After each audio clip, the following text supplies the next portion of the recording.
They say when you lose everything, you discover who you truly are. I learned that lesson on the coldest night of my life, watching my daughter take her last breath, while the man who was supposed to protect us was too busy with his mistress to answer my desperate calls. 23 times I called him. 23 times he saw my messages flash across his screen with the word emergency blazing in capital letters. And 23 times he silenced his phone, pulled another woman closer, and chose his pleasure over our child's life. My daughter's last word was Mama, but Mama couldn't save her. Only her father could have, if he'd cared enough to answer. What happened next will shake you to your core, because the woman they thought was just a grieving mother, just a broken housewife, was actually someone far more dangerous. I was a former federal prosecutor, with a mother who spent 25 years in corporate espionage. And when I discovered the truth about my husband, about his mistress, about the web of deceit they'd woven around my life, I didn't collapse. I calculated. This is the story of how I systematically destroyed everyone who betrayed my family. And trust me when I say, by the end, you'll understand why they should have left me alone. Stay with me until the final moment. This one will change how you see justice forever. If you feel my words, show your support by liking the video and subscribing to the channel. And tell me from which city you belong, so I can see how far a woman's impactful voice can reach. Help me build this community, so we can bring more truthful stories for you.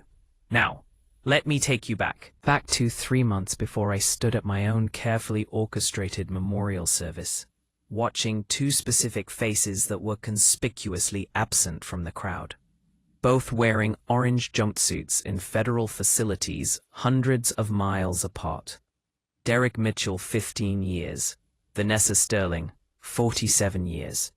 Justice, finally served. But to understand how I went from broken wife to the woman who dismantled an entire criminal enterprise, we need to go back further. Back to a December morning that seemed ordinary, but was rotting from within. The December morning was bitter, the kind of cold that seeps into your bones and refuses to leave.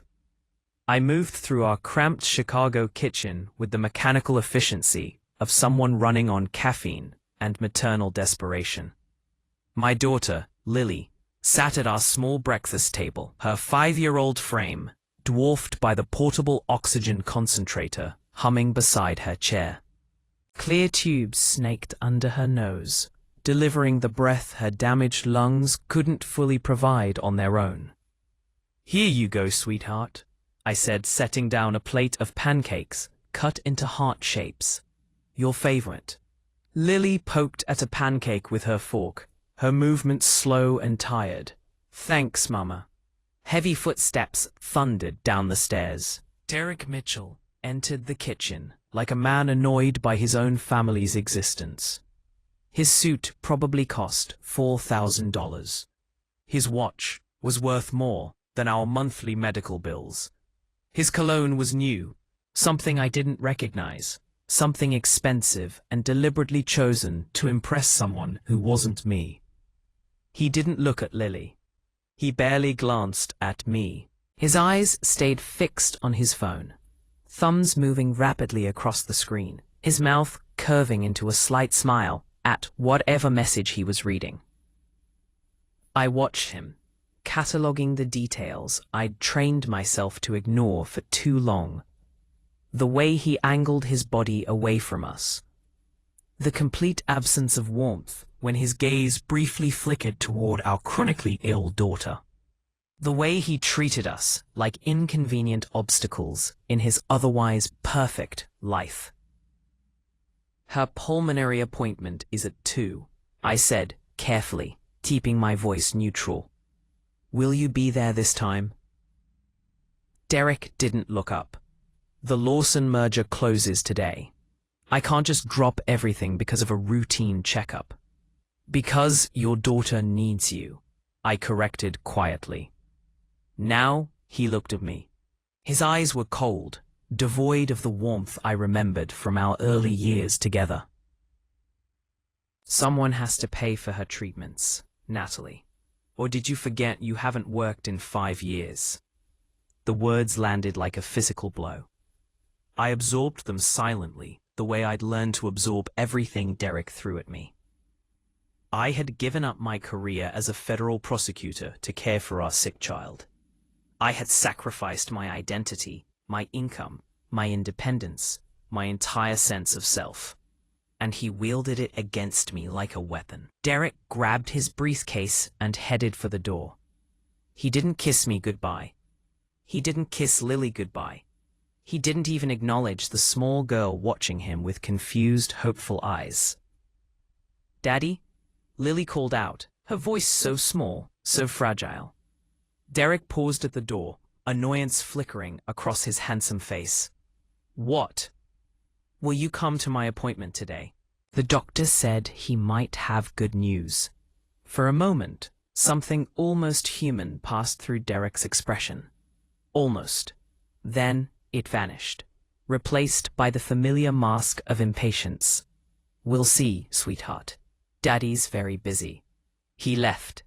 The door clicked shut behind him with a sound of devastating finality. Lily's small shoulders slumped. She poked at her pancakes again, no longer interested in eating. "Mama," her voice was so fragile, so heartbreaking. "Why doesn't Daddy like me?" My heart shattered into 1,000 pieces. I crossed the kitchen quickly, kneeling beside her chair and gathering her gently into my arms, mindful of the oxygen tubes. "Daddy loves you, sweetheart. He's just very busy with work. He has to take care of a lot of important things. But he loves you very, very much." The lie tasted like poison in my mouth. What else could I tell a 5-year-old? That her father resented her existence? That Derek saw Lily's illness not as a tragedy to face together, but as an inconvenience that disrupted his perfect image? Lily nodded against my shoulder, accepting my words with the trusting faith of a child who still believed her mother could fix anything. "I love you, Mama," she whispered. I held her tighter, breathing in the scent of her strawberry shampoo, feeling the rapid flutter of her weak heartbeat against mine. "I love you too, baby. More than anything in the whole world." I didn't know then that I had less than 12 hours left with her. The hospital waiting room was painted in shades of institutional beige, decorated with cheerful posters featuring cartoon animals that seemed obscene in a place where children fought for their lives. I sat in an uncomfortable plastic chair, Lily curled in my lap, her head resting against my chest. We'd been waiting for 40 minutes. The chair beside me was empty, always empty. A nurse walked past, clipboard in hand. She paused, recognition flickering in her eyes. I'd become a regular here over the past 5 years, a familiar face in the pediatric pulmonology department. "Working dad again?" the nurse asked, her tone sympathetic but edged with judgment. I forced a smile. "He's very dedicated to his job." The nurse nodded, the kind of nod that said she'd seen this before. Seen fathers who prioritized everything over their sick children. She moved on without another word. My phone buzzed. A text from Derek. "Client dinner tonight. Don't wait up." I stared at the message, reading between the lines. Client dinner. How many client dinners had there been in the past year? How many nights had Derek come home smelling like unfamiliar perfume, his collar slightly disheveled, his explanations smooth and rehearsed? I had suspected for months, maybe longer, but suspecting was different from knowing. And part of me, the part that had given up everything for this marriage, was terrified of knowing. I turned off my phone and held Lily closer. Whatever was happening with Derek, I couldn't deal with it right now. Right now, my only focus was the small girl in my arms and whatever the doctor was about to tell us. Dr. Patel was a kind woman in her 50s, with gentle eyes and a habit of speaking directly to Lily rather than over her head. I'd always appreciated that, but today those gentle eyes were troubled. Her condition is progressing, Dr. Patel said carefully. The medication is helping, but her lungs are working harder than we'd like. We need to monitor her more closely. My blood ran cold. What does that mean? More tests for now. But Mrs. Mitchell, I need to be very clear about something. Dr. Patel leaned forward, her expression grave. If Lily experiences any respiratory distress, any difficulty breathing, you need to call 911 immediately. Don't try to drive her here yourself. Don't wait to see if it passes. Call immediately. Do you understand? I nodded, my throat tight. I understand. Dr. Patel turned to Lily, her expression softening. You're a very brave young lady, Lily. Your lungs are working extra hard, which makes you extra special. But you need to tell Mummy right away if you ever feel like you can't breathe. Can you do that for me? Lily nodded solemnly. I'll tell Mummy. Good girl. The doctor patted her head gently, then turned back to me. We'll schedule more tests for next week. In the meantime, keep the oxygen concentrator with her at all times. And don't hesitate to call if anything changes. I thanked her, gathered Lily's things, and walked out of the hospital into the grey December afternoon. My phone buzzed again. Another message from Derek. Meeting running late. Don't expect me before midnight. I deleted the message and didn't respond. That evening, I went through our bedtime routine with extra care, extra tenderness, as if some primal part of me sensed that time was running out. I bathed Lily gently, careful of her oxygen tubes. I dressed her in her favorite unicorn pajamas. I brushed her teeth and helped her use the bathroom. I tucked her into her small bed, surrounded by stuffed animals and picture books. What story tonight, sweetheart? Lily considered the question with the seriousness of a philosopher. The one about the brave queen. I smiled and pulled the worn storybook from her shelf. We'd read this story 100 times, but Lily never tired of it. A story about a queen who faced impossible odds, who fought dragons and saved kingdoms, and never gave up, no matter how scared she was. I read the story slowly, savoring each word, watching Lily's eyes grow heavy with sleep. When I finished, her breathing had deepened, her small chest rising and falling rhythmically. Mama? Her voice was drowsy, barely a whisper. Yes, baby? Will I get better? The question pierced my heart like an arrow. I leaned down, pressing a kiss to her forehead, breathing her in. You're the bravest girl I know, I whispered, and brave girls always get better.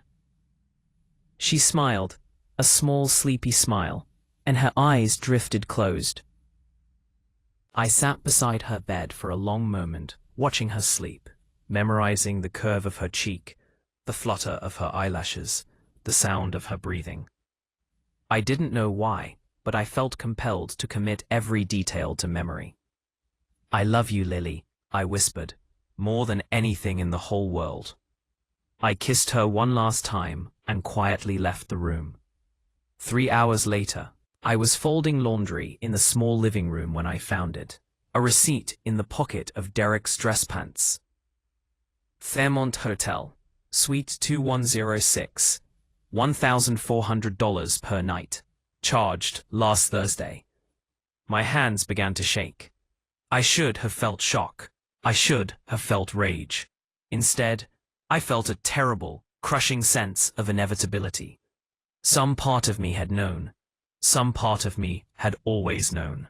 I stared at the receipt for a long time. Then, very carefully, I folded it, and put it back in Derek's pocket. I wasn't ready to know. Not yet. Not while my daughter lay sleeping in the next room, fighting for her life. Tomorrow, I told myself. I'll deal with it tomorrow. But tomorrow never came, not the way I expected. Because in less than 4 hours, my entire world would shatter beyond recognition. And nothing would ever be the same again. The sound that woke me at 11:47 p.m. was unlike anything I'd ever heard. A wet, desperate gasping, like someone trying to breathe through water. A sound that reached into my chest and squeezed my heart with an iron fist. Lily. I was out of bed before conscious thought caught up with instinct, my bare feet slapping against the cold floor as I ran down the hallway toward her room. What I found stopped me cold. Lily was sitting up in bed, her small hands clutching at her throat. Her lips were turning blue. Her eyes were wild with terror. The oxygen concentrator's alarm was shrieking, red lights flashing in the darkness like warnings from hell itself. Baby, I rushed to her, gathering her into my arms, feeling the desperate heave of her chest against mine. She was trying to breathe, trying so hard, but something was wrong. Terribly wrong. I grabbed my phone from the nightstand and dialed Derek with trembling fingers. The phone rang, and went to voicemail. I dialed again, voicemail, again, voicemail. I tried texting, my fingers barely able to form the words. Lily can't breathe. Hospital. Please come. The read receipt appeared almost immediately. Seen at 11:51 p.m. No response. I didn't have time to process the betrayal. I dialed 911, my voice surprisingly steady as I gave the dispatcher our address and described Lily's symptoms. I was told to keep her calm, to keep her upright, that help was on the way.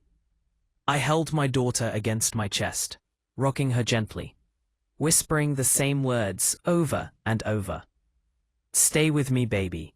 Mummy's here. Help is coming. You're the bravest girl I know. Stay with me. Please stay with me. And, strong, Lily's small hand found mine and squeezed weakly. Her lips moved, forming a word I could barely hear. And, say, Mama. I'm here, baby, I lied through my tears. Daddy's coming too. But Daddy wasn't coming. And, 14 blocks away, in Suite 2106 of the Fairmont Hotel, Derek Mitchell lay tangled in expensive sheets with a woman who wasn't his wife. Vanessa Sterling was everything I wasn't. Young, ambitious, unburdened by a sick child or the exhaustion of caregiving. Her body was draped across Derek's chest, her perfectly manicured fingers tracing patterns on his skin. And Derek's phone buzzed on the nightstand. Then again. Vanessa reached for it lazily, glancing at the screen. She saw my name. She saw the word emergency. She's calling again, Vanessa murmured, showing Derek the phone. And texting. Looks urgent. Derek barely opened his eyes. She's so dramatic. Lily gets these episodes all the time. She always pulls through. Natalie panics over everything. But it says emergency, Vanessa pressed, a hint of something like concern in her voice. Maybe you should call her back? Derek reached over and silenced the phone, setting it face down on the nightstand. If it were really serious, she'd call an ambulance. She knows I'm busy. Vanessa accepted this explanation with a small shrug. She hadn't met the child. She didn't particularly want to. Children were complications, obstacles to be removed, especially sick children who consumed resources and attention that could be better directed elsewhere. She curled closer to Derek, running her hand down his chest. You're right. She's probably overreacting. Now where were we? Derek smiled and pulled her closer. And 14 blocks away, a little girl was dying. The ambulance arrived in 8 minutes. It felt like 8 hours. The paramedics moved with efficient urgency, loading Lily onto a small gurney, connecting her to oxygen, checking her vitals. I climbed in beside her, refusing to let go of her hand. The ride to the hospital was a blur of sirens and fluorescent lights, and the steady beeping of machines. I kept my eyes fixed on Lily's face, kept whispering to her, kept telling her to hold on. Help was coming. She was going to be okay. But her color was wrong, her breathing was wrong, everything was wrong. We burst through the emergency room doors at 12:08 a.m. Doctors and nurses surrounded the gurney immediately, shouting orders I couldn't understand. Someone tried to pull me away, to guide me toward the waiting room, but I fought them. "She's my daughter, please, she's my daughter." A nurse, younger than me, with kind eyes and gentle hands, finally managed to separate me from the gurney. "We're going to do everything we can," the nurse said. "But you need to let them work. Can you do that? Can you let them work?" I nodded, unable to speak. I stood frozen in the hallway, watching through a window as doctors worked on my baby. As machines beeped and hands moved and someone started chest compressions, I tried Derek again. Voicemail. I left a message this time, my voice cracking with desperation. "Derek, please, it's Lily. It's bad. Really bad. Please come to the hospital. Please." I waited. I prayed. I bargained with a God I wasn't sure I believed in anymore. "Please, please. I'll do anything. Just let her live, please." At 12:23 a.m., the monitors went silent. A long, flat tone replaced the rhythmic beeping, a sound I would hear in my nightmares for the rest of my life. The doctor emerged from the room, his face gray with exhaustion and grief. He didn't need to say the words. I already knew. "Mrs. Mitchell, I'm so sorry. We did everything we could. My legs gave out." Oh. I slid down the wall, my back scraping against the institutional paint until I was sitting on the cold floor. A sound emerged from my throat that I didn't recognize. A keening wail that echoed through the empty corridor. My baby, my brave little girl, gone. The hospital chapel was empty at 3:00 a.m. I sat in the front pew, clutching Lily's unicorn blanket to my chest, breathing in the fading scent of strawberry shampoo and little girl sweat. I had stopped crying. There were no tears left, only a vast, echoing emptiness where my heart used to be. My phone buzzed.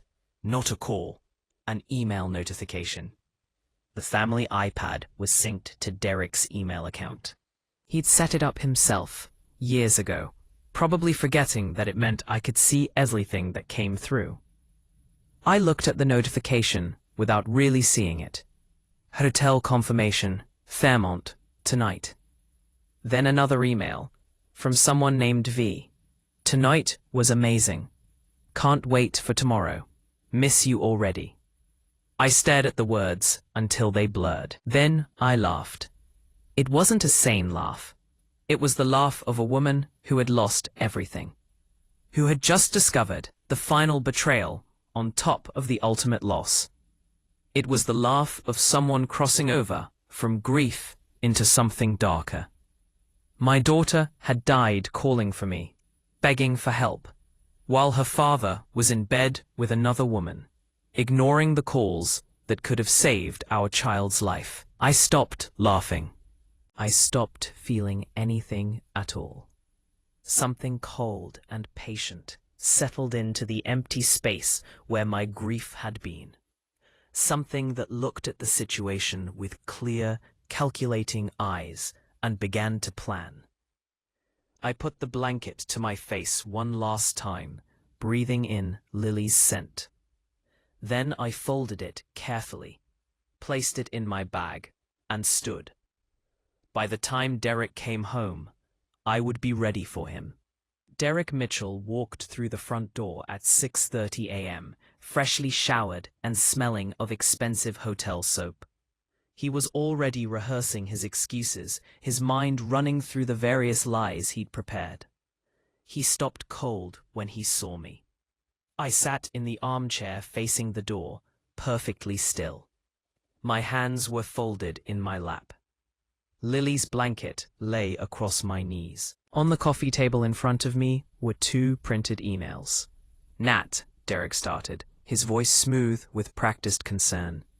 "Listen, I'm so sorry I couldn't make it last night.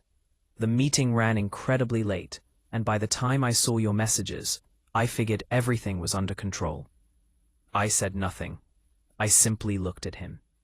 Derek shifted uncomfortably. He wasn't used to silence from me. Usually I cried. Usually I pleaded. Usually I begged him to change, to be better, to come home more often. "Is everything okay?" he asked, a note of genuine confusion creeping into his voice. "Where's Lily?" I finally spoke. My voice was flat, emotionless, empty of everything that had once made me human. "Lily died at 12:23 a.m. Derek's face went blank for a moment. Genuine shock replaced his carefully constructed mask. "What?"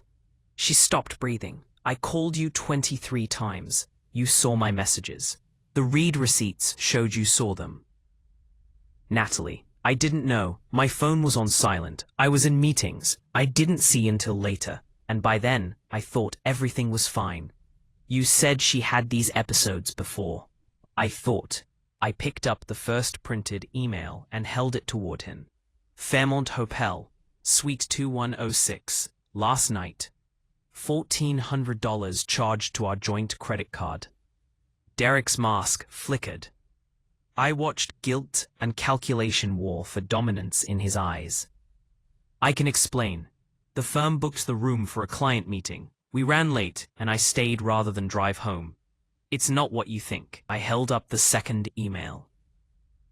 "The one from V, tonight, was amazing. Can't wait for tomorrow." Dead silence stretched between them. Derek's face cycled through emotions.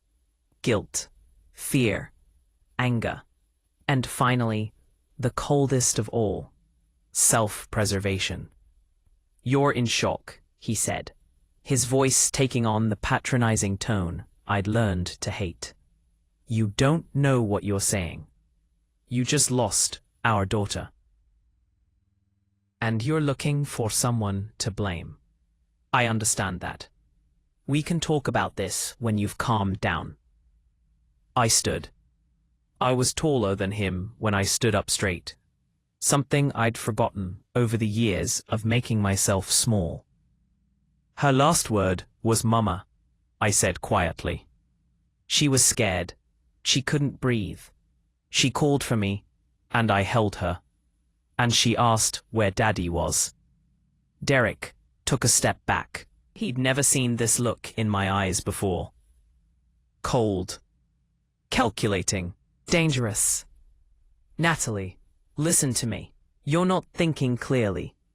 Grief does terrible things to people. Let me call someone. A therapist, maybe. We can get through this together. Get out. This is my house. Get out."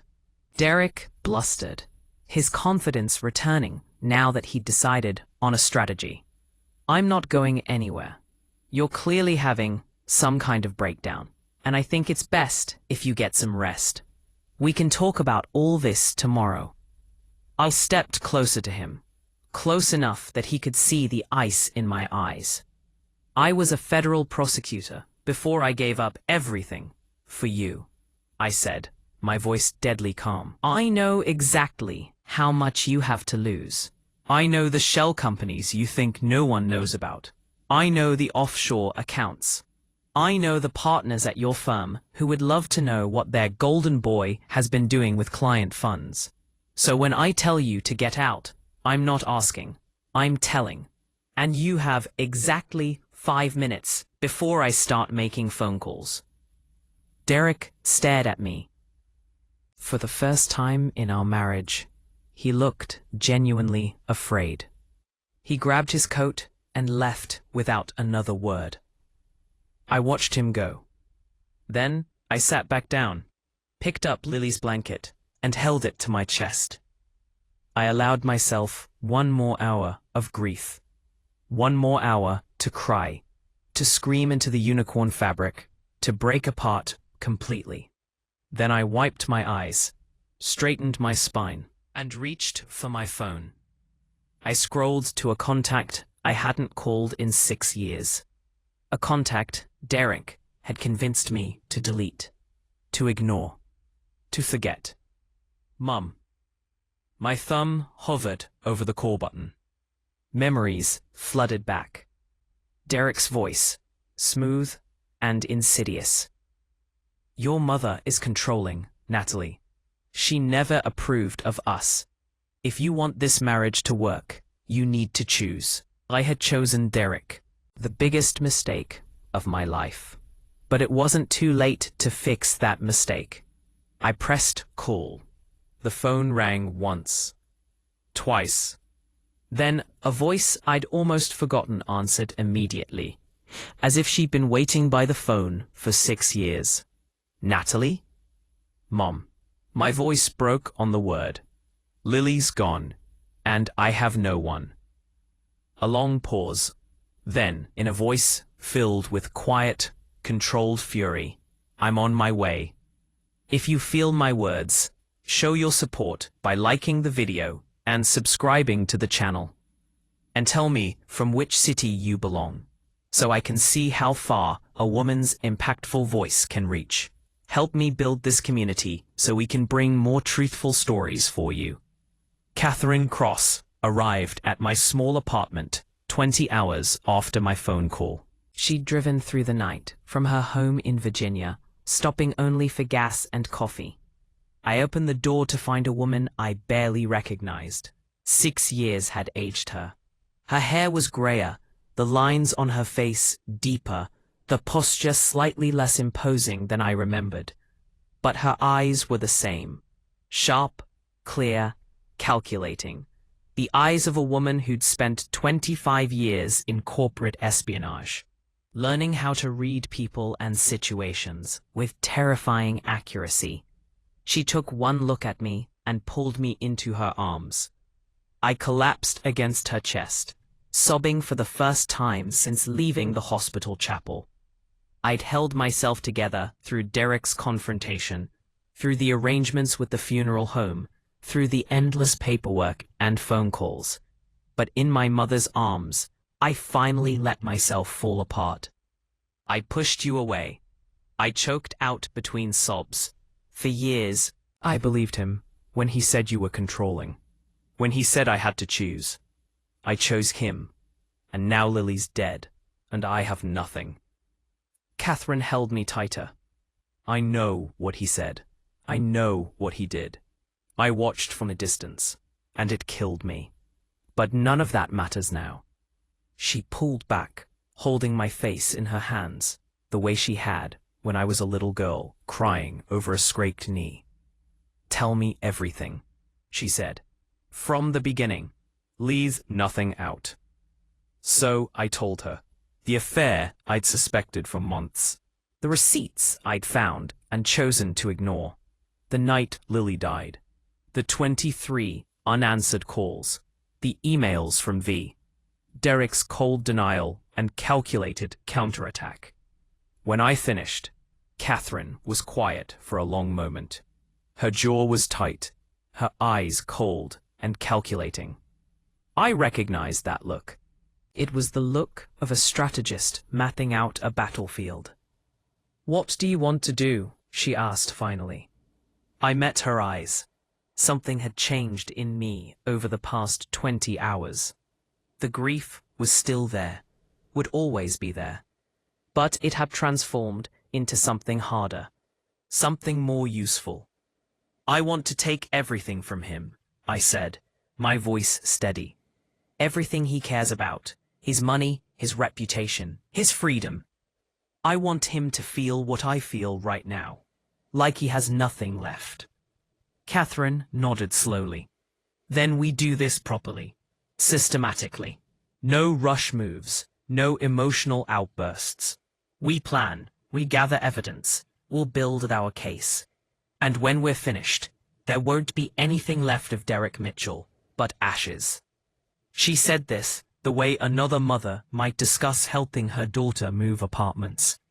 Calm, practical, completely certain.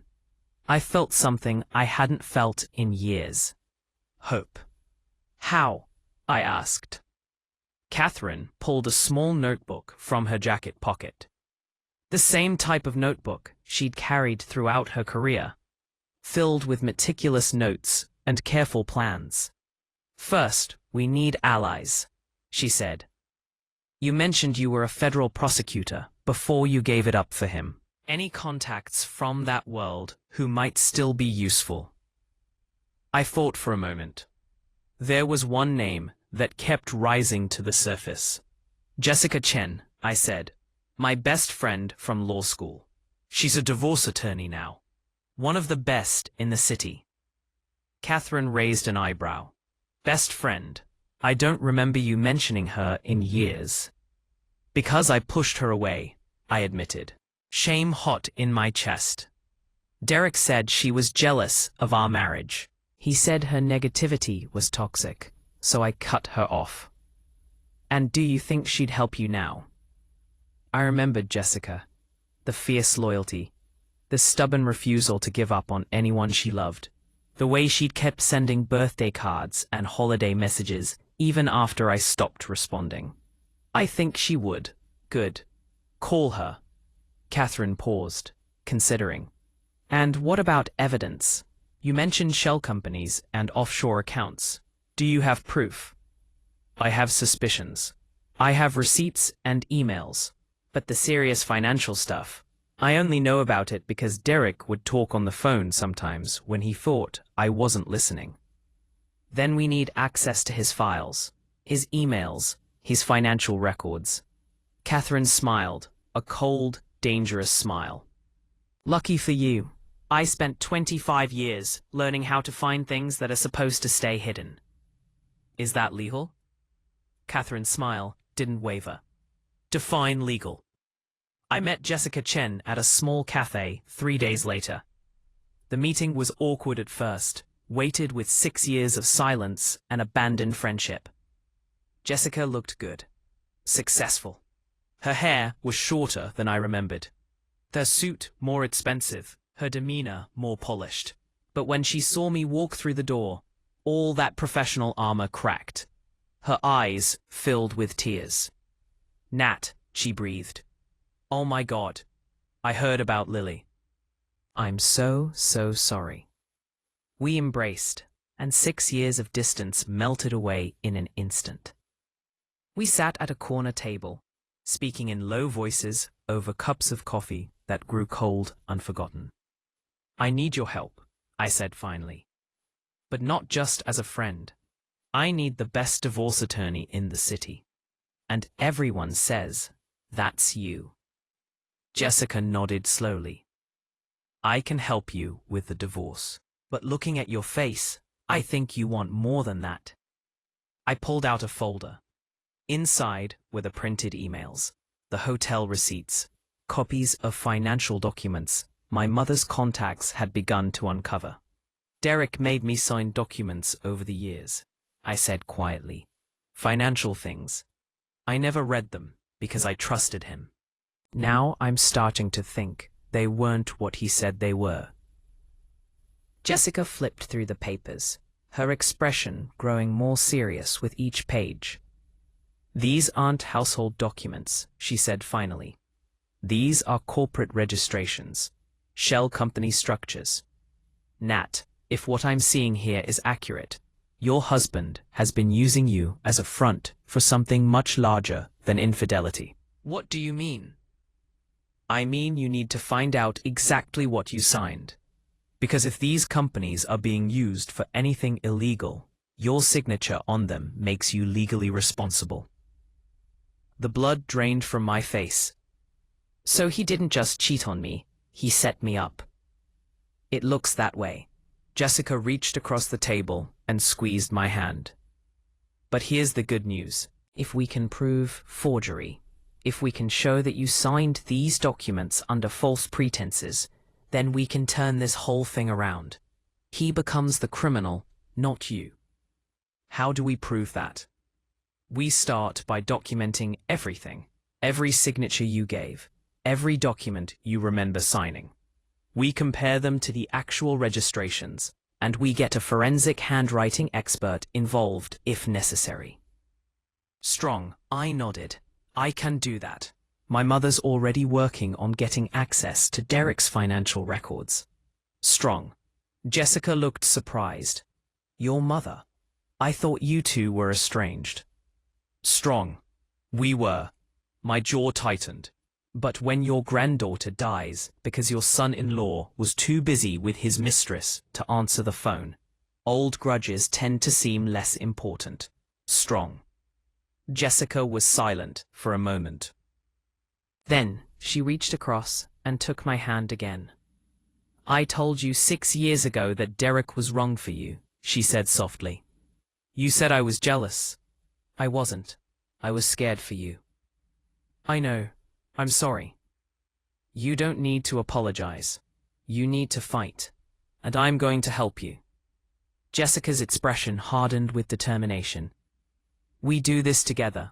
Whatever you need, I'm here. For the first time since Lily's death, I felt something other than grief and rage. I felt the warmth of friendship, the power of women supporting women. Thank you, I whispered. Jessica smiled. Don't thank me yet. Thank me when that bastard is behind bars. The evidence-gathering phase took 4 weeks.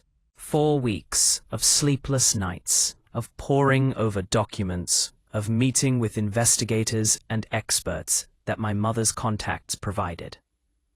I transformed during those weeks. I stopped crying.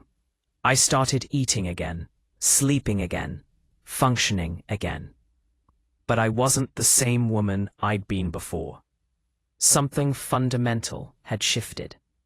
The grief hadn't disappeared, but it had hardened into something useful. Something like armor. I went through my memories of the past 5 years with ruthless precision, cataloging every document Derek had asked me to sign. Every late-night request I'd been too exhausted to question. I remembered signing things for the house, for Lily's medical trust, for insurance policies. I remembered being half asleep, trusting Derek completely, scrolling my name without reading the fine print. He had exploited that trust systematically. Meanwhile, Catherine worked her own channels. Her contacts in the corporate world hadn't retired. Within 3 weeks, she'd obtained copies of Derek's financial records, going back 7 years. What they revealed was staggering. Shell companies registered in Delaware, offshore accounts in the Caymans, wire transfers totaling millions of dollars, moving through accounts that bore my signature, but clearly had nothing to do with me. He's been laundering money, Catherine said during one of our strategy sessions. The question is, for whom? And more importantly, does he actually control any of it? Or is he just a puppet? I studied the transaction records, my legal training kicking in despite the years of disuse. Some of these transfers don't make sense, I said slowly. Look here, money coming in from accounts Derek couldn't possibly have access to, and going out to accounts with names I don't recognize. If he was the one running this operation, he'd be more careful about covering his tracks. So someone else is pulling the strings. Maybe. I frowned. We need to find out who. That investigation would come later. For now, we had enough. 4 weeks after Lily's funeral, I sat in Jessica's office with a folder full of evidence. Affair documentation, financial fraud records, and most damning of all, security footage Jessica's investigator had obtained from Derek's office building. The footage showed Derek on his phone the night Lily died. I watched as Derek looked at the screen, saw my name, and silenced the call. I watched him smile at something, probably Vanessa, and slipped the phone into his pocket without a second thought. He knew I was calling, I said, my voice steady despite the pain. He saw it was an emergency, and he chose to ignore it. Jessica nodded grimly. This is powerful. Combined with the affair evidence and the financial fraud, we have enough to destroy him completely. Are you ready to file? I looked at the folder. All those documents, all that evidence, all that pain distilled into paper and photographs. I thought about Lily, about her last word, Mama, about the hope in her voice when she asked if her father would come to her appointment, about the confusion in her eyes every time Derek walked out the door without saying goodbye. File it, I said. Jessica picked up the phone, but before she could dial, my phone buzzed with an incoming text. An unknown number. I opened it and felt my blood turn to ice. You really shouldn't have started this fight. You have no idea who you're dealing with. I showed the message to Jessica, who frowned. Derek! No, I shook my head slowly.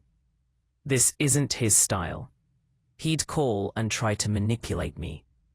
This is someone else, someone who knows we've been investigating. Could his partners at the firm have tipped him off? Maybe, or maybe there's someone else involved. Someone we haven't identified yet. Jessica set down the phone. Do you want to wait? Do more research? I thought about it for a long moment. Then I shook my head. No, we file tomorrow. Whatever this is, whoever sent this, running scared isn't going to help us. We go forward. We keep pressing. And we find out who's really behind all of this. Jessica smiled, a fierce, admiring smile. That's the Natalie I remember. Welcome back. I filed for divorce on a Wednesday morning. By Thursday afternoon, my entire world had collapsed again. It started with a knock at my door. Two men in dark suits, faces impassive, badges held at chest height. Mrs. Mitchell, I'm Agent Harrison with the FBI. This is Agent Moss. We'd like to ask you some questions about Sentinel Holdings, LLC. My stomach dropped. I knew that name. It was one of the shell companies on the documents I'd signed without reading. What about it? You're listed as the primary shareholder. Agent Harrison's voice was flat, accusatory. We have some concerns about the financial activity in those accounts. I don't know anything about Sentinel Holdings. My husband made me sign documents. I didn't know what they were. That's what everyone says, Mrs. Mitchell. Agent Moss spoke for the first time, his tone dripping with skepticism. May we come in? I wanted to refuse. I wanted to call Jessica, call my mother, call anyone who could help. But I knew that refusing would only make things worse. Of course, I said, stepping aside. Come in. The interview lasted 4 hours. By the end of it, I felt like I'd been turned inside out. The agents had evidence. Damning evidence. Bank records showing millions of dollars flowing through accounts with my name on them. Wire transfers to and from companies that reeked of money laundering. Corporate documents bearing my signature. Each one another nail in a coffin I hadn't known was being built. When they finally left, I sat in my empty apartment, staring at the wall. Derek hadn't just cheated on me. He hadn't just abandoned our dying daughter. He'd spent years systematically setting me up to take the fall for his crimes. My phone buzzed. A text from an unknown number. Different from before. I warned you. Then another message. This one with an attachment. A document. I opened it with trembling fingers. It was a restraining order, filed by Derek Mitchell against his wife, Natalie, claiming I'd threatened him. claiming I was mentally unstable, claiming I posed a danger to myself and others. The grounds for the order cited statements from witnesses, names I recognized, people from Derek's social circle, people I'd thought were friends, now lined up to testify that I was crazy, dangerous, unfit. My phone rang. Jessica. Natalie, we have a problem. I know. The FBI was just here, and Derek filed a restraining order. It gets worse. Jessica's voice was strained. Derek filed for divorce this morning. He filed first, and his claims are devastating. What claims? He's saying you neglected Lily, that you were the reason her health declined, that you were mentally unstable throughout the marriage, and he was the one holding the family together. He has witnesses lined up to testify. That's insane. I gave up my career to care for our daughter. I was with her every day, every appointment, every hospital visit. Derek was never there. I know, and we'll fight it. But Natalie, the narrative is already out there. Derek's mother has been spreading rumors through her social network. People are already choosing sides, and they're not choosing yours. I closed my eyes. So he's painting me as the villain. Exactly. The unstable wife who drove him to an affair. The neglectful mother who let her daughter die. The criminal mastermind behind the money laundering scheme. He's trying to destroy you before you can destroy him. How do we fight this? We prove the truth. The forged signatures, the affair evidence, the security footage. We build our case and we take it public before he can control the narrative. And the FBI investigation? Jessica hesitated. That's going to be harder. If they seriously believe you were involved in the money laundering, you could face criminal charges. We need to prove that you signed those documents under false pretenses, that you had no knowledge of their true purpose. How long will that take? I don't know. Weeks, maybe months. I stared at the ceiling of my small apartment. Less than 6 weeks ago, I'd been a mother with a sick daughter and a troubled marriage.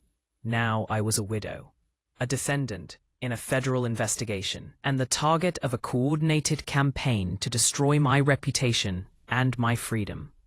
My mother, I said finally. Have we talked to her? She called me an hour ago. She's already working on something. She said to tell you not to give up. What is she working on? I don't know.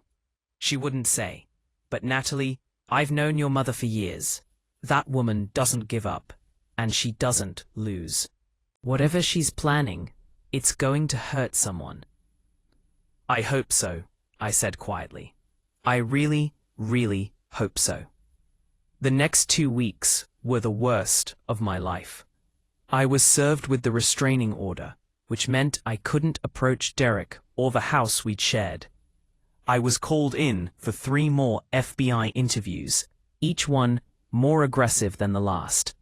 And everywhere I went, I felt the weight of public judgment. Former friends crossed the street to avoid me. At the grocery store, a woman I used to know approached me with venom in her eyes. I heard what you did to Derek, the woman said loudly, making sure everyone nearby could hear. He was such a good father, such a dedicated husband. And you tried to blame him for your daughter's death. You should be ashamed of yourself. I said nothing. I left my cart where it stood and walked out of the store, head held high, refusing to give anyone the satisfaction of seeing me cry. But inside my apartment, with the door locked and the curtains drawn, I broke. I sat on the floor of my bathroom, clutching Lily's unicorn blanket, and sobbed until I had no tears left. Then I sat in silence, staring at the tiles, wondering if this was how my life ended, not with a dramatic confrontation, but with a slow suffocation of despair. My phone buzzed, a text from my mother. I'm coming over, we need to talk. 30 minutes later, Catherine Cross walked into my apartment and found her daughter hollow-eyed and defeated.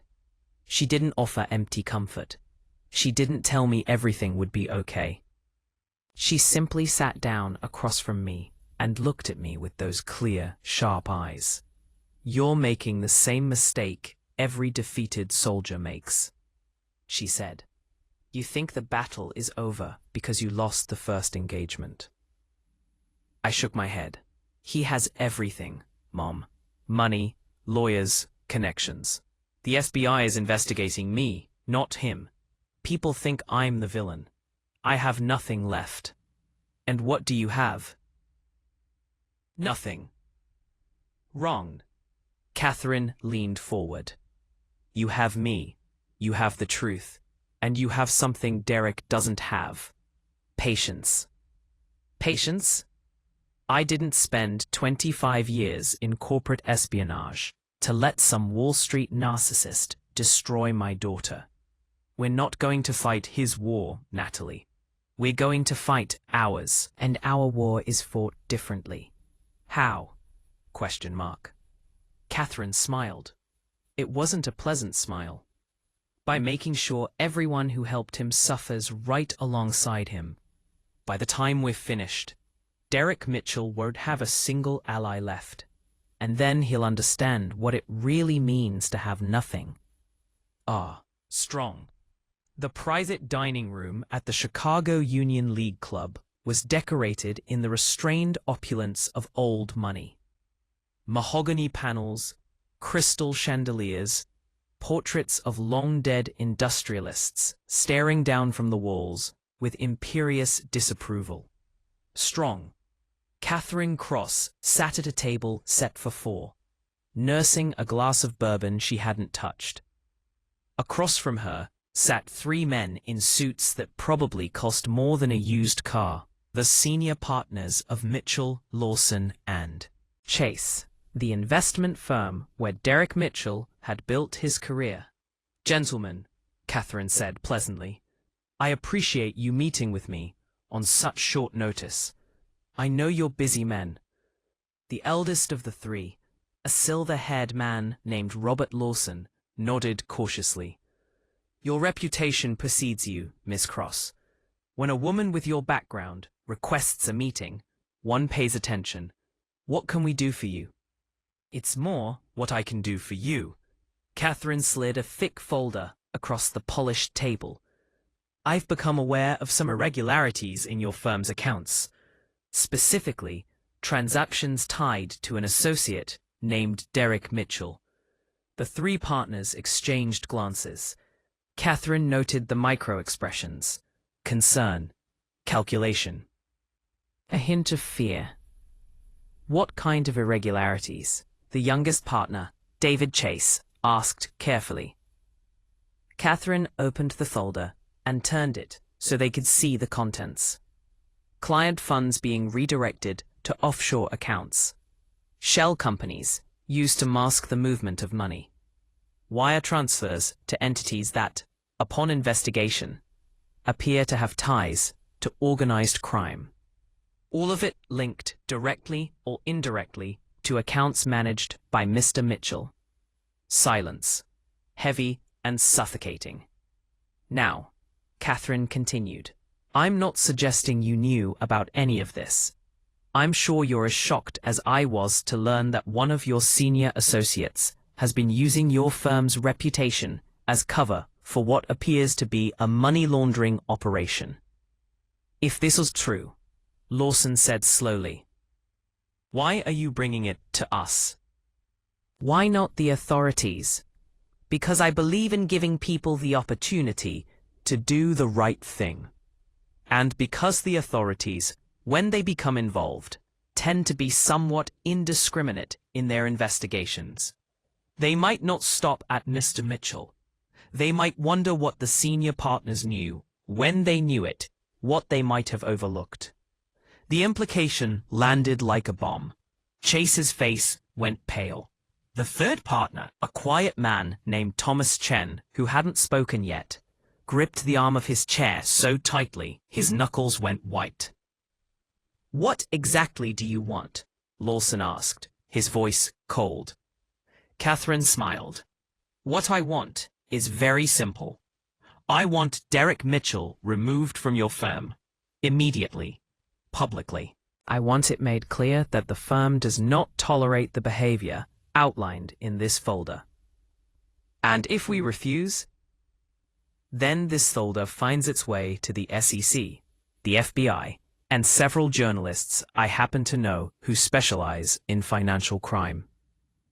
The story that emerges will not be kind to anyone. But I imagine the partners of a prestigious firm would have the most to lose. Lawson stared at her for a long moment. Then he picked up the folder and began to read. Catherine let him. She sipped her bourbon and watched the color drain from each partner's face as they reviewed the evidence. Finally, Lawson set down the folder and looked at his colleagues. A silent conversation passed between them. We'll need to verify this information, Lawson said carefully. Bree, space, period. Past, type, positive length. Of course. Catherine stood, buttoning her jacket. But I would suggest you verify quickly. This information has a tendency to find its way into unwelcome hands when left unaddressed. She walked toward the door, then paused. Oh, and gentlemen, my granddaughter died while Mr. Mitchell was too busy with his mistress to answer his phone. So when I say I want him removed from your firm, understand that I'm being remarkably restrained. She left without waiting for a response. 48 hours later, Derek Mitchell arrived at his office to find security guards waiting at the elevator. Mr. Mitchell, the head of security said, his tone professionally neutral. I need you to come with me. What is this about? There are some concerns about your accounts. The partners would like to speak with you. Derek followed the guards to the main conference room, his confident stride faltering slightly as he noticed the whispers, the averted gazes, the way his colleagues suddenly found their desks fascinating. Inside the conference room, all three senior partners sat at the table. Their expressions were stone. Derek, Lawson said flatly, have a seat. What's going on? You're being placed on administrative leave pending an internal investigation into irregularities in your accounts. Derek's face went red. This is insane. Whatever you think you found, there's an explanation. I'm sure there is, but until that explanation is provided to our satisfaction, you will not have access to this building, your accounts, or any company resources. Security will escort you to collect your personal belongings. You can't do this. We already have. Chase slid a document across the table. Your letter of suspension. Effective immediately. If you wish to contest it, you may consult with an attorney. But I would advise against making a scene. The press tends to notice when security escorts someone from the building. Derek stared at the document, then at the partners, then at the security guards waiting by the door. For the first time, real fear flickered across his face. This isn't over, he said, grabbing the document. You're making a mistake. Perhaps, Lawson said calmly. But it's our mistake to make. Good day, Mr. Mitchell. I learned about Derek's dismissal from a text message from Jessica. It's done. He's out. Your mother works fast. I called my mother immediately. How did you do it? I simply provided information to people who needed it. They made their own decisions. What happens now? Now we wait. Derek will scramble. He'll reach out to his contacts, his allies, anyone who might help him, and we watch to see who answers. That will tell us who else needs to be dealt with, and the FBI investigation into me. Your lawyer is handling that. But Natalie, the forensic handwriting expert Jessica hired, has preliminary findings. The signatures on those documents are forgeries. Good ones, but forgeries. So we can prove I didn't sign them? We can prove the signatures aren't yours. What we can't prove yet is who did sign them, but we're working on that. I exhaled slowly. It felt like the first real breath I'd taken in weeks. Thank you, Mom. Don't thank me yet. We're only getting started. The next piece of the puzzle came from an unexpected source. Jessica called me 3 days after Derek's dismissal, her voice vibrating with barely contained excitement. I've been digging into Vanessa Sterling, she said, and I found something. What? She's not just Derek's mistress. She's the architect of everything. What do you mean? I mean she targeted Derek specifically. 3 years ago, before the affair even started. She researched him. She knew about your family. She knew about your mother's wealth and connections. Why would she do that? Because she's done it before. Different names, different cities, different victims. I found court records, news articles, lawsuits that went nowhere. Natalie, Vanessa Sterling, isn't even her real name. She was born Victoria Mason. She has a conviction for fraud in Ohio from 12 years ago. She changed her identity and started over. I felt the pieces clicking into place. So Derek isn't the mastermind. Derek is a puppet, a useful idiot. Vanessa has been playing him from the beginning, and probably laughing the whole time. But why target us specifically? We weren't wealthy. Derek makes good money, but not fortune-level money. Your mother. Jessica's voice was grim. She targeted Derek because of his connection to you. And you because of your connection to Catherine Cross. Cross Security Consulting has contracts with Fortune 500 companies. It has access to information and resources that someone like Vanessa would find very valuable. True. I sat down heavily. I'd thought Derek was the enemy. I'd been wrong. Derek was just the weapon. The real enemy was someone I'd never suspected. Strong. Does my mother know? True. She's finding out right now. And Natalie, she's not happy. True. I imagine not. True. There's something else. That money flowing through the shell companies in your name. Some of it has been disappearing into a third set of accounts. Accounts that trace back to Vanessa directly. She's been skimming from her own operation. Derek probably has no idea. Strong. So she was planning to take the money and disappear. Leave Derek and me holding the bag. Strong. That's what it looks like. Strong. I closed my eyes. The scope of the betrayal was staggering. I'd lost my daughter, my marriage, my reputation, my freedom. And all of it had been orchestrated by a woman I'd never even met. What do we do now? Now, Jessica said, we make them destroy each other, and then we pick up the pieces. The plan was elegant in its simplicity. Vanessa had been playing Derek for years, manipulating him like a puppet, while he believed he was the one in control. All we had to do was make Derek realize the truth. His ego and his self-preservation instincts would do the rest. It started with anonymous tips, carefully crafted pieces of information delivered to Derek through channels he trusted.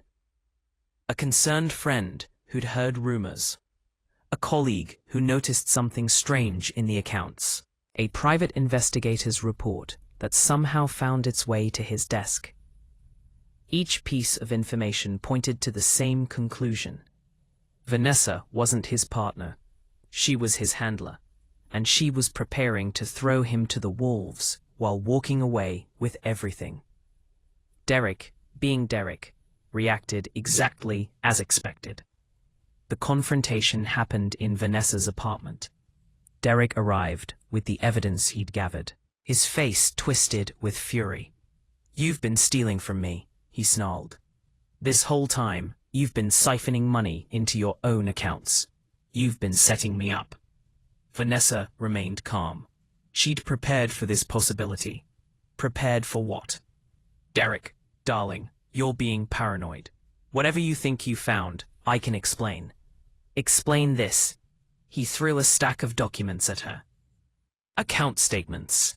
Wire transfers. A paper trail leading directly to accounts in her name. Accounts you said didn't exist. Vanessa picked up the documents and scanned them quickly. Her expression didn't change, but something flickered in her eyes. Calculation. She was reassessing the situation, determining her next move. Where did you get these? She asked quietly. Does it matter?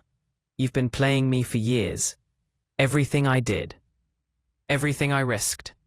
It was all so you could take the money and disappear. Was any of it real?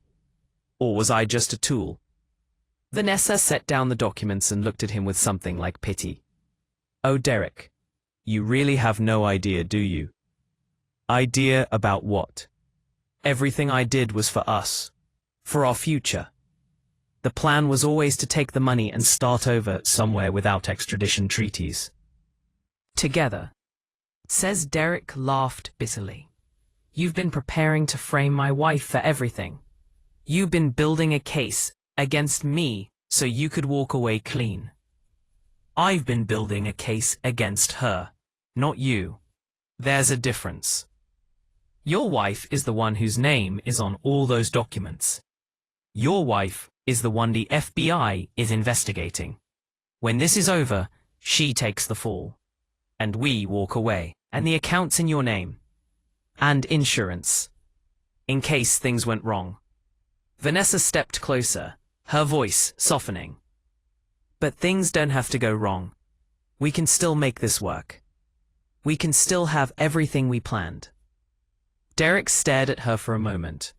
My allies, watching from outside, wondered if he would fall for it. If his desire for Vanessa would override his self-preservation instincts. It didn't. I trusted you, he said flatly. I gave up my daughter for you. I destroyed my marriage for you, and you were going to leave me with nothing. Derek, please. No. He backed toward the door. I'm done. Whatever you think is going to happen, I'm not going down with you.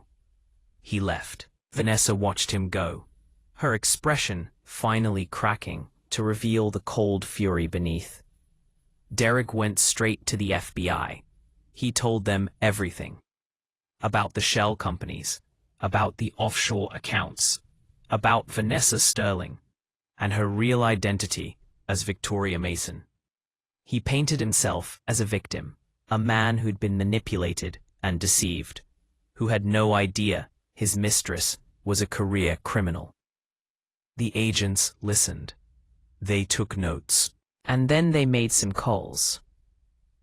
24 hours later, FBI agents arrived at Vanessa Sterling's apartment with an arrest warrant.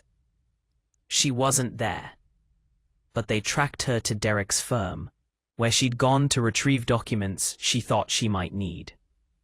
They arrested her in the lobby, in front of dozens of witnesses, cameras flashing, voices shouting.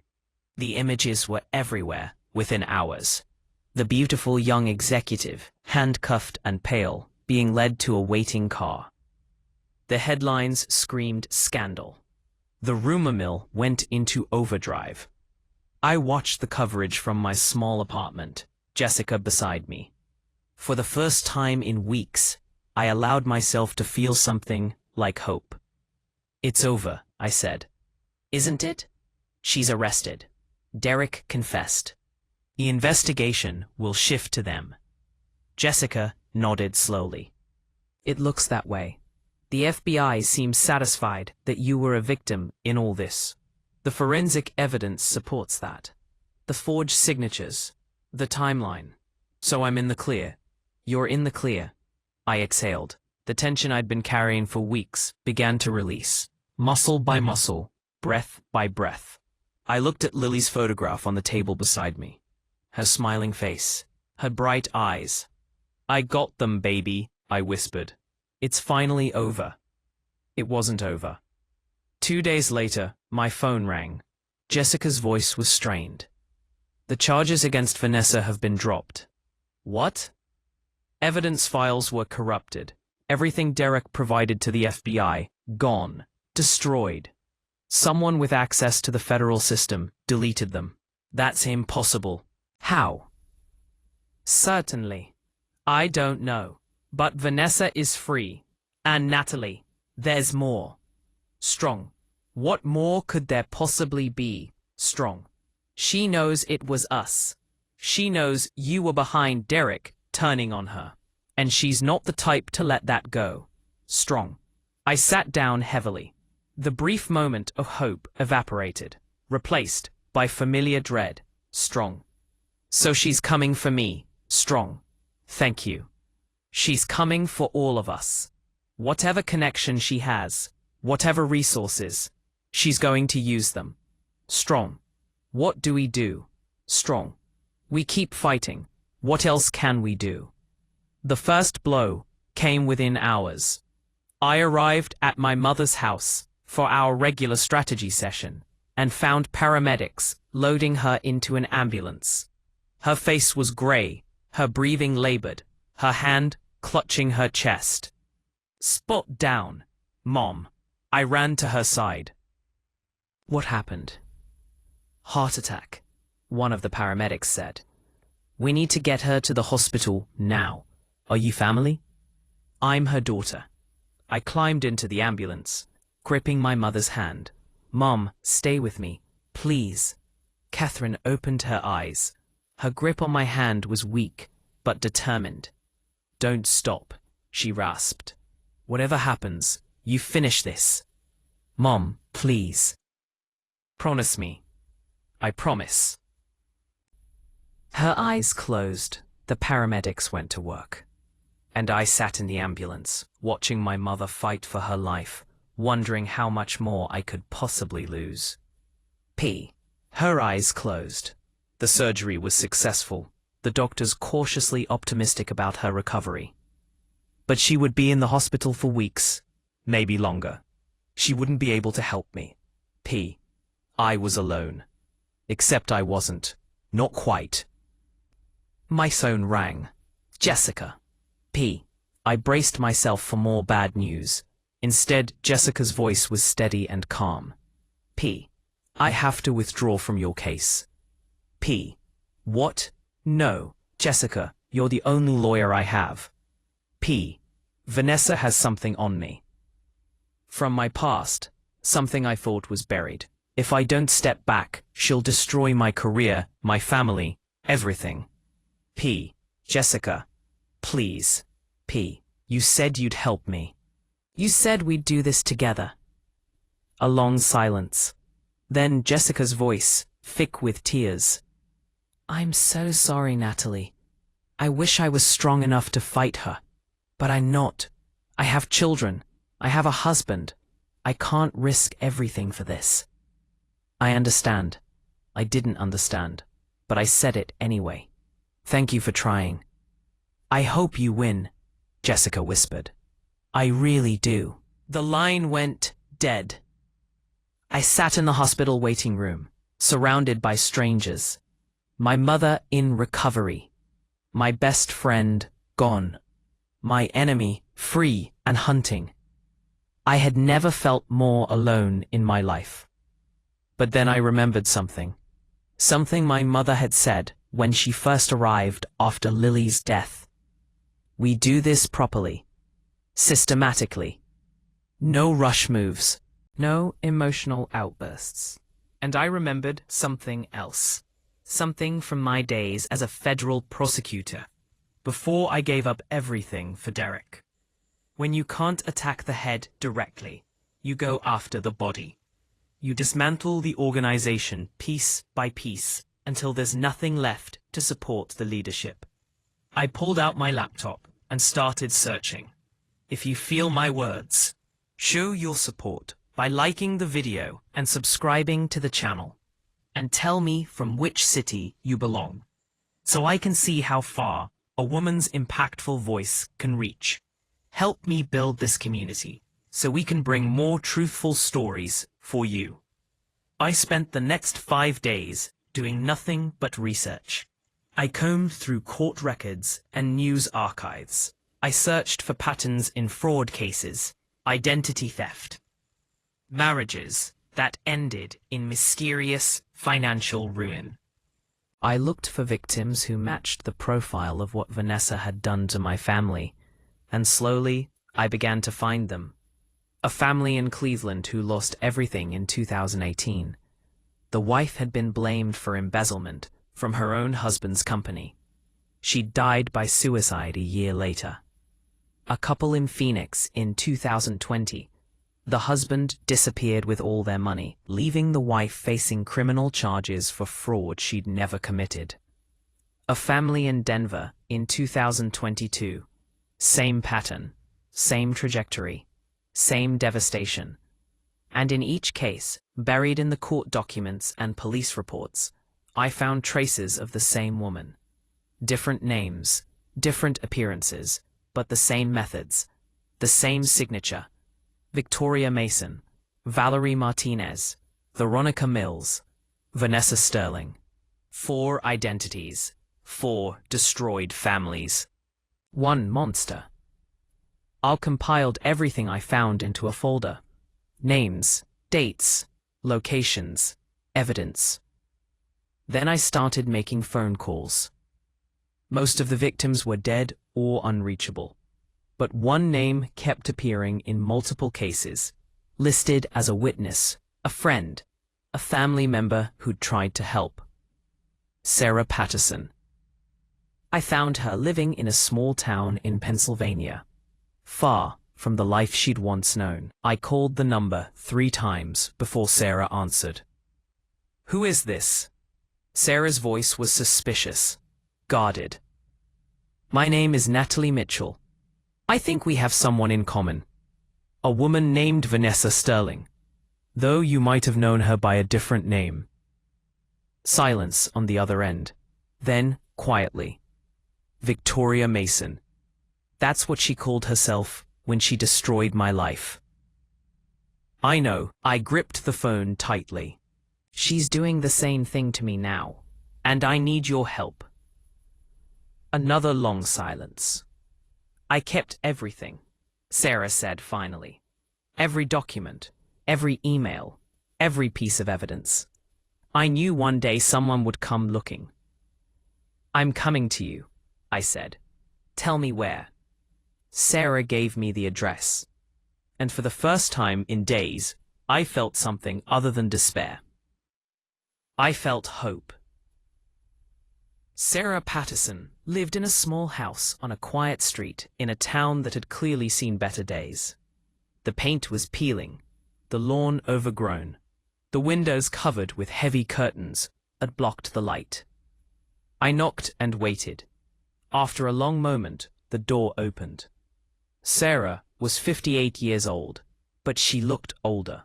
Her hair was gray, her face lined, her eyes hollow with the weight of years of pain.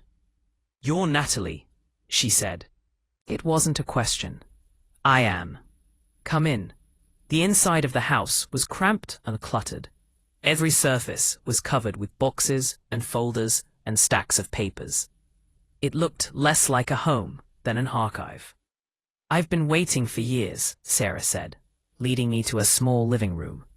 "Waiting for someone to come. Someone who could use what I have." "What do you have?" Sarah gestured at the boxes surrounding us. "Everything. Every document Victoria ever touched. Every email she sent. Every transaction she made. I tracked her for 4 years after she destroyed my family. I compiled everything, organized it, made it ready. Ready for what? Ready for this. For someone who could actually fight back." I opened the nearest box. Inside were bank statements, corporate documents, photographs, and transcripts. Evidence of fraud spanning years and multiple states. "Why didn't you ever take this to the police?" Sarah's voice was bitter. I tried, they didn't believe me. Or they were paid not to believe me. Victoria has connections. People in places you wouldn't expect. Every time I got close to exposing her, she made the evidence disappear. Made me look crazy. Made everyone doubt my story. So you gave up. I survived. Sarah's eyes met mine. There's a difference. I couldn't fight anymore. I had nothing left. But I kept everything, hoping that one day someone would come who had more strength, more resources, more reason to fight. I thought of my mother, of Jessica, of Lily. I have reason, I said. Sarah pushed a box toward me. Then take it. All of it. Use it. And make that woman pay for what she's done. I spent the next 3 days going through Sarah's files. The scope of Vanessa's crimes was staggering. She'd destroyed at least 6 families that I could document. Probably more. She'd stolen millions of dollars across multiple identities. She'd left a trail of broken lives and ruined reputations that stretched back over 15 years. And she'd gotten away with it. Every single time. But this time was different. This time I had something Vanessa had never faced before. I had a mother with government connections. I had documentation that couldn't be digitally corrupted. And I had a network of victims who'd been waiting for this moment. I started making phone calls. First, I called Jessica. I know you said you had to withdraw, I began. I did. I do. Natalie, you don't understand what Vanessa has on me. See? I do understand. And I'm not asking you to do anything official. I'm asking you to help me one more time. Behind the scenes. No paper trail. What are you planning? I'm planning to destroy Vanessa Sterling, the same way she destroyed Sarah Patterson and all the others.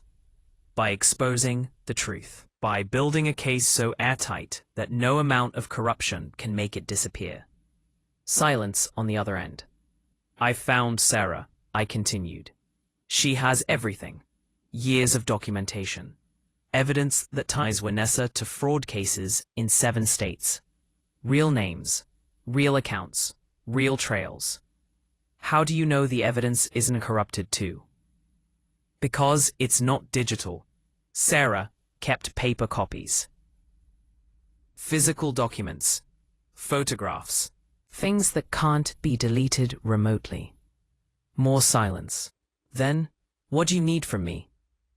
I need you to help me organize it. Quietly. I need you to identify which pieces of evidence are strongest. Which jurisdictions would be most likely to prosecute. Which agencies would be most receptive.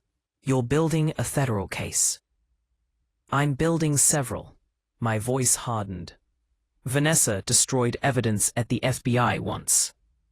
She won't be able to do it again if we file simultaneously in multiple jurisdictions. Jessica exhaled slowly. This is insane. This is absolutely insane. Is it? Another pause. Then Jessica laughed, a sound of reluctant admiration. Fine. Send me what you have. I'll look at it. But Natalie, if this goes wrong, if Vanessa finds out what we're doing before we're ready to move, it won't just be bad. It'll be catastrophic. I know. That's why we're not going to fail. The next 3 weeks were a blur of activity. I worked 18-hour days, organizing evidence, making calls, coordinating with contacts my mother provided from her hospital bed via encrypted phone calls. Catherine, recovering slowly but steadily, directed operations like a general from her hospital room. Jessica worked behind the scenes, identifying the strongest cases and the best jurisdictions. She connected me with prosecutors in Ohio, Arizona, and Colorado who'd been frustrated by unsolved fraud cases for years. Sarah provided constant support, filling in gaps, providing context, sharing details that only a first-hand witness could know. And slowly, piece by piece, the case against Vanessa Sterling came together. When I was finally ready, I called a meeting at my small apartment. My mother, recently released from the hospital, sat in the best chair, still weak, but determined. Jessica stood by the window, nervous, but committed. Sarah had traveled from Pennsylvania to be there in person. 4 women against an empire of lies. But it was enough. It had to be enough. We're ready, I said. Tomorrow we file simultaneously in 5 jurisdictions: Ohio, Arizona, Colorado, Illinois, and New York. Each case is independent, each supported by evidence that can't be digitally corrupted. Vanessa can't destroy them all. What about Derek? Jessica asked. Derek's already cooperating with federal authorities. He's testifying against Vanessa to save himself.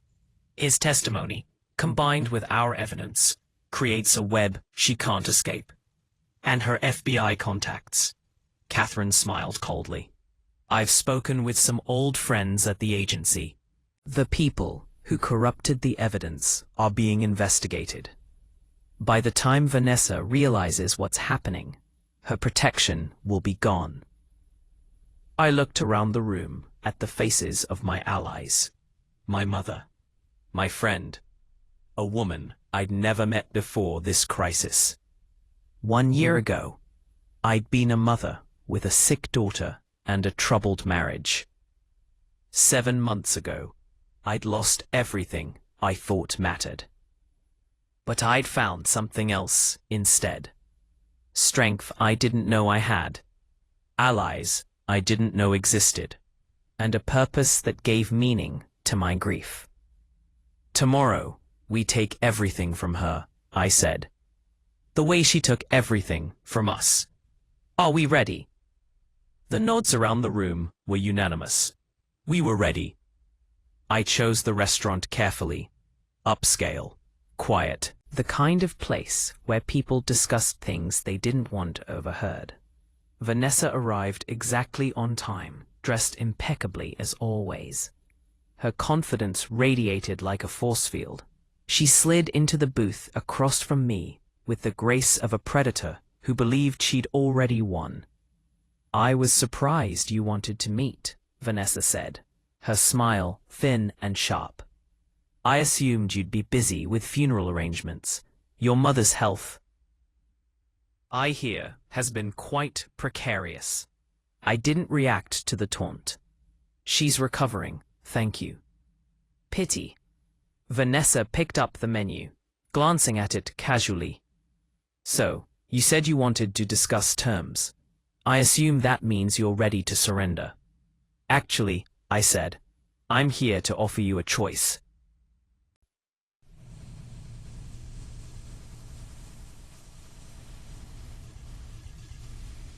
The one who kept records. The one you thought was too broken to fight back.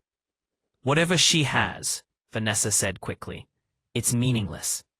Old documents, circumstantial evidence, nothing that would hold up in court. Actually, you're wrong, I smiled. Sarah kept physical copies. Paper, photographs, bank statements. Things that can't be deleted remotely. Things that trace back to you through every identity you've ever used. That proves nothing. It proves everything. The FBI has copies. Not the agents you paid off. Different agents. Agents who've been investigating you for months without your knowledge. Vanessa's face went pale. You're bluffing. Am I? I pulled out my phone and showed Vanessa a series of news alerts. Breaking stories about charges being filed. In Ohio. In Arizona. In Colorado. Right now, I said, prosecutors in 5 states are announcing charges against you. Fraud, identity theft, money laundering, conspiracy. And in a few hours, the FBI will add federal charges to the list. Your contacts can't save you. Your money can't save you. Your web of lies can't save you. Vanessa stared at the phone. Her hands were shaking. Oh, and one more thing. I leaned closer. Derek already flipped on you. Again. He's in custody right now, giving them everything. Names, accounts, transactions. He's trading you for a reduced sentence. He learned well from you. Self-preservation above everything. Vanessa's composure shattered completely. Her face twisted with rage and fear. You think you've won, she hissed. I have people. I have resources. I will destroy you. No. I stood, placing money on the table for my untouched coffee. You came for my family. You helped kill my daughter by teaching Derek that his affairs mattered more than his child. You destroyed my marriage, my reputation, my life. I leaned down, my face inches from Vanessa's. But you forgot one thing. I wasn't always a housewife. I was a federal prosecutor. And I never, ever forget. I straightened and picked up my bag. Here's your choice, Vanessa. You can wait for the FBI to come for you. Or you can run.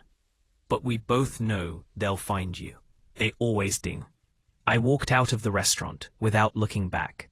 24 hours later, Vanessa Sterling was arrested at O'Hare Airport, attempting to board a flight to Buenos Aires. The footage was everywhere. The perfectly dressed woman, now disheveled and desperate, being led away in handcuffs. The mugshot that showed a face stripped of all its careful masks. I watched the coverage from my mother's living room, surrounded by the people who'd helped me fight. Catherine sat in her favorite chair, still recovering, but growing stronger every day. Jessica stood by the window, finally able to stop looking over her shoulder. Sarah sat on the couch, tears streaming down her face as she watched the woman who'd destroyed her life finally face justice.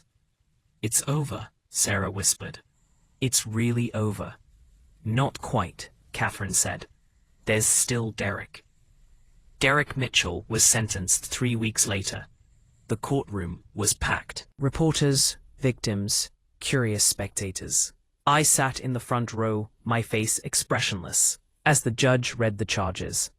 15 years for financial fraud, money laundering, and child endangerment. Derek was led away in chains, a broken man in an orange jumpsuit. His expensive suits and arrogant smile, nothing but memories. But before he was taken from the courtroom, I made sure to catch his eye. I didn't smile. I didn't gloat. I simply met his gaze and held it until he looked away. He would spend the next 15 years remembering what he'd done, remembering the night his daughter died, calling for him, while he lay in bed with another woman. That was enough. That was justice. Catherine waited until Derek's sentencing was complete before making her own moves. The first visit was to Diane Mitchell, Derek's mother. Diane answered the door of her Gold Coast condo looking smaller than Catherine remembered. The social destruction had begun immediately after I filed my lawsuits. Diane had been dropped from every committee, removed from every charity board, shunned by the people she'd spent her life impressing. Ms. Cross, she said coldly, I don't believe we have anything to discuss. Actually, we do. Catherine stepped inside without waiting for an invitation. You knew about Derek's affairs. You covered for him. When Natalie came to you crying, you told her she was imagining things. A wife's job is to hold her marriage together. A grandmother's job is to protect her grandchild. And you failed. Catherine placed a folder on Diane's antique table. This is a press release going out tomorrow to every society page in Chicago. It details how the Mitchell family enabled a serial fraudster, covered up Derek's crimes, and conspired to frame an innocent woman. You can't. I already have. I've also made a donation to the Chicago Social Register's annual gala. In exchange, they're publishing a special insert about families who enable abuse. Your name features prominently. Diane stared at her, face gray. You taught Derek that appearances matter more than truth, Catherine said. Now you'll learn what happens when the truth finally comes out." She left without another word. Diane Mitchell sold her condo within the month and moved to a place where no one knew her name. The second visit was to Derek himself. Catherine used her remaining government contacts to arrange a meeting at the federal detention facility. She sat across from her former son-in-law in a grey interrogation room, watching the broken man who'd once been so confident. "If you're here to gloat," Derek started weakly, "I'm here to make sure you understand something." Catherine leaned forward, her voice low and steady. Lily's last word was Mama. She called for her mother while her lungs filled with fluid, while she struggled to breathe, while Natalie held her and begged her to hold on. "I didn't know she was that sick," Derek whispered. "You didn't care. That's worse. You saw Natalie calling, you read her messages, you knew something was wrong, and you silenced your phone so you could finish with your mistress." Derek's eyes filled with tears. The first genuine emotion Catherine had ever seen from him. "Your career is gone," Catherine continued. "Your money is gone. Your mother's reputation is destroyed. Your freedom is gone for the next 15 years. She stood, straightening her jacket. "But here's what you'll carry for the rest of your life. Every night when you close your eyes, you'll see her face. You'll hear her calling for you. And you'll know that you could have saved her, but you chose Vanessa instead." Catherine walked to the door. Derek was sobbing now. Ugly, broken sobs that echoed off the concrete walls. "Live with that," Catherine said without turning back. "Forever." The door slammed shut behind her. The final visit was to Vanessa. She'd been transferred to a federal prison after her sentencing. 47 years, across multiple jurisdictions. No possibility of parole. She would die behind bars. Catherine sat across from her in the visitor's room, watching as Vanessa tried to maintain her composure. She was wearing orange now, her perfect hair limp, her manicured nails gone. The mask had been stripped away completely. "You think you've won," Vanessa said. "Yes. I have connections. I have resources. You have nothing." Catherine placed a folder on the table between them. "Every contact you thought you had has been informed of your real identity. Every person who owed you favors has been shown evidence of your previous crimes. Every escape route you might have imagined has been sealed." "There has to be something," Vanessa whispered. "There isn't." Catherine stood. "You targeted my family because you thought I was just a retired old woman with money. You thought my daughter was a soft target you could destroy." She leaned down, her voice barely above a whisper. "You miscalculated. I'm a woman who spent 25 years learning patience, and my patience is very, very long." She walked to the door. "Enjoy your next 47 years, Miss Mason. I'll make sure every single one of them is exactly as lonely as you deserve." APCL 12072829382. I sat in a doctor's office, staring at the woman in the white coat who'd just changed my life. My hand went to my stomach. Shock flooded through me, followed by confusion, then a dawning realization that made me gasp. 14 weeks? That's before everything happened, before Lily died. "Why, yes." The doctor nodded gently. "You conceived this baby before any of it started." I sat in stunned silence. A baby. A new life growing inside me while my world fell apart. A piece of the future I hadn't known was possible. I did the mental math. The timing was right. The last time Derek and I had been together, before everything unraveled, before the night Lily died, before I discovered the truth. This baby was Lily's sibling. a connection to my lost daughter that I'd never imagined. "Is everything okay?" the doctor asked. "You look overwhelmed." "I am." I laughed through sudden tears. "I just wasn't expecting this. I want this baby more than anything." "Then we'll make sure you get the best possible care." I drove to my mother's house in a daze. Catherine was in the garden, moving slowly but steadily. Her recovery was progressing well. She took one look at my face and set down her pruning shears. "What happened?" she asked. I told her. When I finished, Catherine was silent for a long moment. Then her face softened in a way I hadn't seen since I was a little girl. "A grandchild," she said quietly. "Another one." "Yes." She pulled me into her arms, holding me the way she'd held me when I was small and scared and believed my mother could fix anything. "This is a gift, Natalie," she said. "After everything you've been through, everything you've lost, this is a gift." "I know." I pressed my face against her shoulder. "I'm going to name her Grace. Grace, because that's what she is. That's what Lily gave me, even when I thought I had nothing left. Grace for the future."